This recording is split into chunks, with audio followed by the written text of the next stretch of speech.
Harka fuune akkam jirtu kabajamtoota daawwattoota Horni Miidiyaa. Kun qophii keenya gungummii karaa Horni Miidiyaa isiniif dhiyaatudha. Qophii gungummii keenya irratti taatee Oromiyaa keessatti ta'aa oolu. Keessumaa Oromoon ofiisaatti walitti maal gungumaa oole, akka biyyaatti immoo guyyaarraa maaltu gungumamaa oole kan jedhu qabadhee isiniif dhiyaadheen jira. Qophii kana qopheessuun hanga xumuraatti si waliin kan turu Lalisaa Dhabaati. Egaa taatee guyyaa guyyaatiin biyya keenya Itoophiyaa keessatti ta'uu fi Itoophiyaa irratti immoo maaltu raawwatamaa fi maaltu deemaa akka jiru qabadhee isiniif dhiyaadheen jira. Hanga xumura qophii kootti na waliin turaan immoo affeerraa kooti. Kun qophii gungummiidha. Egaa qophii gungummii koo yookaan qabxii tokkoffaa keessatti keessumaa gidduu kana Eertiraa fi Itoophiyaan wal gaareffannaa irra darbee gidduu kana immoo biyyoota muraasatti asitti immoo lola walirratti labsuun sadarkaa loltoota isaanii daangaa irratti walitti qabu yookaan immoo daangaa irratti walitti qopheessanii lolaaf qophaa'uunis argamaati jira. Guyyaadhaas gama Eertiraatiin maaltu bahaa akka jiruuf akkasumas immoo Tigraay fi muummee ministeera Itoophiyaa keessumaa mootummaa yeroo kan ta'e Bogeetaachoo Raddaa fi muummee ministeera Itoophiyaatti gidduu kana immoo guyyaarraa maaltu dubbatamaa oolee fi akkasumas lola naannoo Tigraay keessatti guyyaa har'aa ta'eef akkasumas naannoo Amaaraa keessatti humnoota mootummaa yookaan immoo raayyaa ittisa biyyaa fi faannoo gidduutti guyyaarraa ta'aa oolee fi Oromiyaa keessattii fi waraana karaa waraana bilisummaa Oromoo raawwachaa oolee akkasumas immoo marii gidduu kana keessumaa paartiilee siyaasaa Abaa ofii kaafaa gidduutti maalirra ga'ee kan jedhu qabadhee dhufeen jira. Na waliin tura. Egaa qabxii tokkoffaa yookaan gungummii tokkoffaa keessatti egaa gidduu kana Eertiraa fi Itoophiyaan wal dhabdeen isaanii haalaan jabaatee itti fufee jira jechuudha. Keessumaatti loltoota gama Eertiraatiin keessumaa muummee ministeera Eertiraa jechuudha. Isaayyaas Afwerqiin loltoota isaanii hundumaa yookaan immoo loltoota hedduu daangaa Itoophiyaa irratti kaa'ee jira yookaan qopheessee jira jechuudha. Akkasumas immoo lola kamiyyuu yoo keessumaa qondaaltota mootummaarraa kaasee Eertiraa keessa akka hin baane ajaja dabarsee jira. Akkasumas immoo namoonni umurii waggaa 15 hanga namoonni 60 umurii 60 kan ta'anii leenjii waraanaa dirqama fudhachuu akka qaban gama Isaayyaas Afwerqiin dirqamni darbee jira yoo jechuudha. Akkasumas egaa wal dhabdee yookaan wal gaareffannaa muummee ministeera Itoophiyaa fi Isaayyaas Afwerqii gidduu jiru kun yeroo dheeraaf haa ta'u iyyuu malee gidduu kana immoo sadarkaa lola yookaan immoo sadarkaa wal gaareffannaa jecha hamaa walitti darbachuuf akkasumas immoo ambaasaaddarri Eertiraallee yeroo guyyaa lama dura Itoophiyaan sirna duguuggaa sanyii nurratti raawwachaa jira kan jedhu gabaasee yookaan dubbatee turuun isaanii yaadatama jechuudha. Kanaaf gidduu isaanii walitti jiru jecha walitti daddarbachuu irra darbee ammoo sadarkaa loltoota gama lamaaniinuu qopheessanii jiraachuunis mul'ataa jira jechuudha. Akkasumas guyyaa kaleessa irra kaasee ministeera Itoophiyaa fi akkasuma Itoophiyaa keessatti loltoonni waraanaaf qophaa'an namni 6,000 ol yeroo leenjiif yookaan bakka leenjiitti badanii jiru kan jedhu kaleessa guyyaa kaleessa gabaafamee jira gama Itoophiyaatiin jechuudha. Akkasumas immoo loltoota miliyoona 1 leenjisuuf akka jiru gama mootummaa Itoophiyaatiin dubbatamaatti jira jechuudha. Kanaaf loltoota miliyoona 1 qopheessee bakkoota garaagaraatti lolli hammaachaa turuun ni yaadatama keessumaa sadarkaa muummee ministeera Itoophiyaa kanatti jechuudha. Keessumaa waggoota 6 asitti immoo qorumsi guddaan muummee ministeera Itoophiyaa irratti mudatamaa jira jechuudha. Gama Oromiyaatiin waraana adda bilisummaa Oromootu mootummaa kana lolaa jira jechuudha. Gama Amaaraatiin immoo faannoo yookaan finxaaleeyyiin Amaaraa mootummaa amma aangoorra jiru lolaa jiru jechuudha. Gama Tigraayiitiinis immoo gareen Dr. Gabraswan Gabra Mikaa'el mootummaa kana gaareffachaa jiraachuun isaa ni yaadatama jechuudha. Sara darbee amma immoo gidduu kana gama Eertiraa muummee ministeera Itoophiyaa irratti qormaanni guddaan mudatee jiraachuun isaas argamaa jira jechuudha. Kanaaf Eertiraa fi Itoophiyaan lolli isaanii haalaan hammaateef dubbiin isaan gidduu jiru sadarkaa yaaddessaa fi sadarkaa hammaataa fi lubbuu qulqulloota galaafachuun isaas waan hafu hin fakkaatu.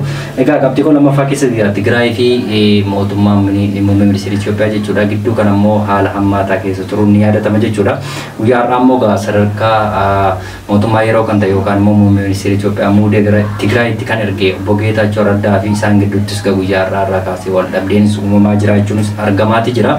Keessumaa guyyaa har'aa ibsa Geetaachoo Raddaa keessatti yookaan mootummaa yeroo Tigraay kan ta'e mariin Viiktooriyaa ammayyuu hojiirra oollee uummanni naannoo Tigraay namoonni qe'ee isaaniif qabeenya isaanirraa buqqaan qe'ee isaaniitti hin deebine akkasumas immoo daangaan Eertiraa cabee yookaan lafti Eertiraa Tigraay fudhatamee ammayyuu hin deebine yookaan uummata Tigraayiif hin deebine kan jedhu guyyaa har'aa dubbatee jira jechuudha Bogeetaachoo Raddaa. Kanaaf daangaanii fi akkasumas uummanni qe'ee isaaf qabeenya isaarraa buqqa'e yookaan uummanni Tigraay qe'ee isaaf qabeenya isaatti hin deebine kan jedhuu fi akkasumas immoo dirooniin waggoota muraasa yookaan waggaa 2 dura uummanni Tigraay ittiin dhumaa jire ammas dirooniin irraan dhaabbannee uummata Tigraay irraa kan jedhu jecha hamaa yookaan immoo jecha ulfaataa guyyaa irraa obbo Geetaachoo Raddaa muummee ministeera Itoophiyaatti darbatanii jiru jechuudha. Akkasumas immoo guyyaa lama dura keessumaa gareen Dabratsoon Gabra Mikaa'eliin durfamu wal dhabdeen tiimii obbo Geetaachoo Raddaa wajjiran yeroo chaappaarratti wal lolan mul'achaa ture jechuudha. Ammas lolli gidduu isaaniitti yookaan isaan lamaan tokko ta'anii muummee ministeera Itoophiyaatti waan gaareffachaa jiran yookaan jecha hamaa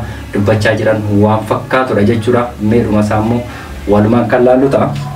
Qabxii gosa sadaffaatti yeroo darbu naannoo Amaaraa keessatti keessumaa humnoonni raayyaa ittisa biyyaa fi faannoo gidduutti lolli hamaan haalaan ammas ulfaataa jira jechuudha. Keessumaa yeroo darbu irraa kaasee guyyaa lama dura Gojjam keessatti dirooniin namoota nagaa namoota hedduu ajjeesee turuun isaa ni yaadatama jechuudha. Ammas bakkoota garaagaraa keessumaa Oromiyaa keessa bakkoota garaagaraa dabalatee naannoo Amaaraa Gojjam irraan haala hamaa fi Gojjam keessatti uummanni hundi faannoo deeggarumsaa waan nama gaafachiisu jechuudha. Ammas kanaaf bakkoota garaagaraatti faannoo fi mootummaa gidduutti wal dhabdeen haalaan ulfaatee fi lolli gidduu isaanii jiru immoo uummata nagaa gaaga'aa jira hanga guyyaa har'aatti jechuudha. Kanaaf bakkoota garaagaraa keessatti faannoo fi mootummaan akkasumas raayyaa ittisa biyyaa jechuudha wal dhabdeen isaanii haalaan cimee jira yookaan lolli isaanii cimee jira jechuudha. Kanaaf mootummaan otoo faannoon badeera jedhu yookaan faannoo ajjeenne findheera yookaan harkaan qabneera tumadhanii faannoo fi mootummaan kun ammas faannoo waan dhuma argate yookaan faannoonis waan dhabame hin fakkaatu. Kanaaf bakkoota garaagaraa keessatti wal dhabdeen kun haalaan itti fufee jira jechuudha. Dhumarratti keessumaa mariin paartilee siyaasaa ABO fi KFO gidduu kana Finfinneetti guyyaa marsaa guyyaa har'aan guyyaa sadaffaadha jechuudha kan inni gaggeeffamaa jiru. Kanaaf akkuma jirutti ta'ee achi keessatti marii kanarratti keessumaa gama waraana bilisummaa Oromootiin qe'ee garaagaraa irratti ka'aa jira jechuudha. Gama mootummaatiin muummeen ministeera Itoophiyaa faayidaa dhuunfaasaa fi akkasumas immoo aangoo ofiisaa dheereffachuuf malee uummata Oromoo waan fayyadu miti. Mariin kun kan jedhu guyyaa har'aa gama hoogganaa waraana bilisummaa Oromoo Jaalmarroo Dirribaatiin gadi bahee jira jechuudha. Kanaaf qe'ee garaagaraa waraana bilisummaa Oromoo qofa osoo hin taane keessumaa qondaaltota garaagaraa fi namoota siyaasaa hundumaa irratti keessumaa mariin isaan gidduutti amma gaggeeffamaa jiru uummata waan fayyadu miti. Akkasumas immoo biyya keenya Itoophiyaa kanaaf nagaa waan buusu miti. Keessumaa uummata Oromoo irratti nagaa buuse uummanni Oromoo keessaaf qabeenya isaa irra akka jiraatuuf otoo hin taane faayidaa dhuunfaasaa fi loltoonni keessumaa lolli garaagaraa keessumaa biyyoota ollaa dabalatee akkasumas gama Eertiraa gama Tigraay lola irratti banamee fi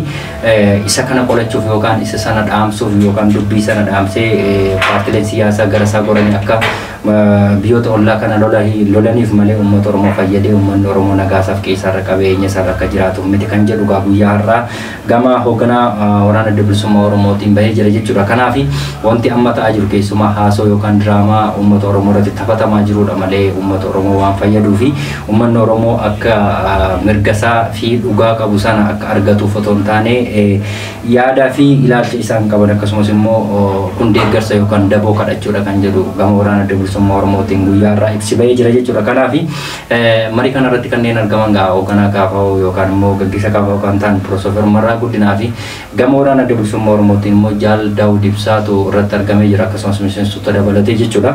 Kanaaf Jaal Daawud Ibsaa yeroo dheeraaf mana hidhaa keessa yeroo ture achi erga bahees immoo mana jireenyaa isaa keessatti hanga guyyaa irraatti hidhamee turuun isaa ni yaadatama jechuudha. Kanaaf wanti amma ta'amaa jiru keessumaa warreen KFO fi ABO dabalatee warreen karaa nagaa keessumaa Finfinnee keessa ta'an irratti mariin kun kan gaggeeffamaa jiru jechuudha. Kun immoo dhuguma uummata Oromoo biratti fudhatama argateera kan jedhu kun hunduma keenya waan nama gaafachiisa. Maaliif gama waraana bilisummaa yookaan gama Jaal Daawud Ibsaas ta'e gama Pirofeesar Marraa Guddinaatiin bakkoota garaagaraatti gaafa isaan dhugaa dubbatanii fi gaafa isaan uummata isaaniif dubbatan hidhaa turuun akkasumas immoo reebicha garaagaraa irratti raawwachuu fi akka isaan lubbuun isaanii hin jiraanneef illee lafa jalatti hidhaa turuun isaanii yaadatama. Mootummaan amma aangoorra jiru jechuudha. Kanaaf wanti kun dhuguma uummata Oromoo bu'aa buusaa kan jedhu yeroon kan deebisu ta'a. Egaa kabajamtoota daawwattoota horni miidiyaa taatee guyyaa har'aa Oromiyaa keessatti akkasumas immoo biyyoota ollaa bakkoota garaagaraa keessatti ta'e kan hanga ammaatti daawwataa turtan ture qophii kana qopheessuun hanga xumuraatti si waliin kan ture Lalisaa Dhaabaati. Qophiilee horni miidiyaa waliin immoo turtii gaarii